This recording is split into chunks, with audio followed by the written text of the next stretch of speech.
Netflix. I'm sure everyone's aware by now what these guys have been up to over the last few months with the whole Warner Bros. Acquisition and all, but there's a piece of this puzzle that I believe is being grossly under-discussed, which led me to make this video.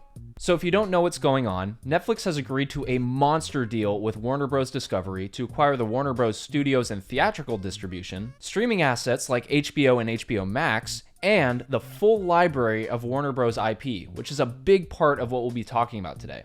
So all this came with a price tag of $82.7 billion.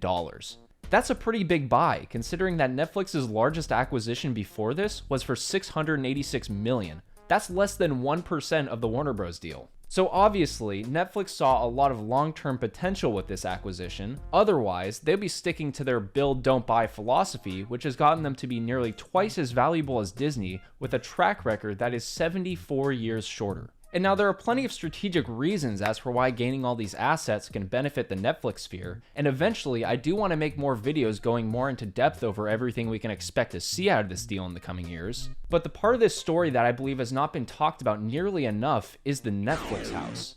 I first learned about this place a few weeks ago, and I'll be honest, this place looks fire.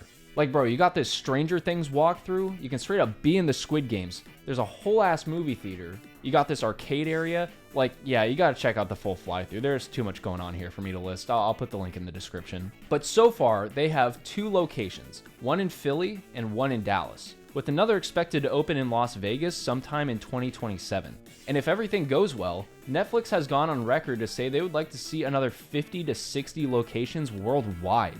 So the main thing I take away from the Netflix house is that the company is looking to expand beyond the screen and really start to compete with other companies like Disney and Universal on all verticals. And you might think at first, well, hold on, Netflix doesn't have as strong of an IP roster on their hands as opposed to Disney and Universal. Like, sure, they've released some solid originals in the past few years, but it's not nearly enough to make a comparable theme park experience out of.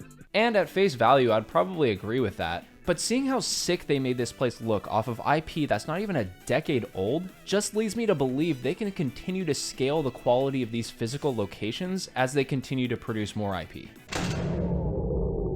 Oh wait, what's that? Is that a 700-pound gorilla? Oh yeah, Warner Bros. So this is where things start to get really interesting. As we talked about earlier, a huge part of the Netflix Warner Bros. Deal is complete ownership over the entire Warner Bros. IP library, which includes massive names like Game of Thrones, the DC Universe, Harry Potter, Looney Tunes, The Matrix, the unlicensed content library of Cartoon Network and Adult Swim. Just a ridiculous amount of world-class IP. I mean, this could be the missing piece that propels Netflix into the stratosphere. And besides the potential for their core streaming business, just think about what they can do with the Netflix house. They can create walkthroughs and experiences like they did for Squid Game and Stranger Things for some of the most sophisticated and well-recognized fantasy worlds of all time, with Game of Thrones and Harry Potter. You have the entire DC universe to work with. You can try to help Mordecai and Rigby repair the fabric of the universe in an escape room. You can travel to bizarre worlds with Rick and Morty. Hell, you can even hit up Schmaloogleville with the boys. There are just so many potential options here for Netflix, and if they're able to make something so unique out of the comparatively lesser recognized IP roster they have currently, then I can't even begin to imagine what they can do with a content library like Warner Bros. Under their belt. Now, this isn't to say that all this is guaranteed to happen if the deal goes through. I mean, Netflix still needs to get this acquisition passed through the FTC before they can really start integrating anything. And of course, there's still the wild card in the mix that's Paramount, led by this goober David Ellison, who just can't seem to take a hint. Here's a word you probably never heard. No. Like, seriously, man, it's time to let it go. You need to stop the whining and start worrying about the 11-figure debt that your company is carrying.